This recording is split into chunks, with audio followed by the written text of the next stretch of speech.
তোমার সাথে সাদাসিধে একটা সংসার জমে উঠলে মন্দ হতো না বলো? যেখানে থাকবে 4 আনা অভিমান, 2 আনা অভিযোগ, 1 আনা ঝগড়া, 3 আনা শাসন আর 6 আনা ভালোবাসা। 16 আনা ভালোবাসার অঙ্গীকার আমি যে দিতে পারবো না তোমায়।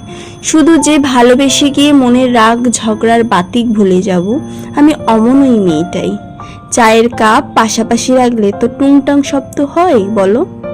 ধরো তোমার ঘরে দেরি করে ফেরা, বাজার লিস্টের সবচেয়ে প্রয়োজনীয় জিনিসটা ভুলে যাওয়া, আমার কথা ঝুলি খালি হওয়ার আগেই তোমার ঘুমিয়ে যাওয়া, সকালে 1000 বার ডেকেও তোমার উঠতে দেরি হওয়া, এসবে যদি রাগ দেখিয়ে গাল ফুলিয়ে অভিমান না করি, যদি অভিযোগের সুরে মুখ ঘুরিয়েই নাই বলি, তুমি এত ভুলো মনের কেন?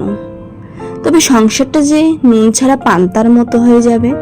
সংসারে ভালোবাসার উপচে পড়া আঁচটা সমানুপাতিক রাখার জন্য পালিশ ছোড়াছড়ি থালাবাটির ঝনঝনের মতো দরকার আছে বলো?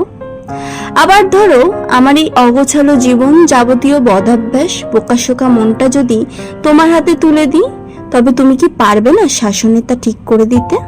অগোছালো জীবনটা একটুখানি গুছিয়ে নিতে, বোকাশোকা মনটাকে ভালো খারাপের পার্থক্য চেনাতে, কিংবা হাত ধরে রাস্তা পার হওয়া শেখাতে।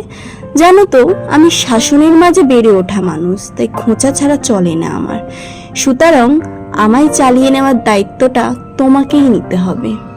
রাগ, অভিমান, শাসন সবই না হয় হলো, কিন্তু ভালোবাসা না, ভালোবাসার হিসেবটা আর কষতে হবে না এখানে।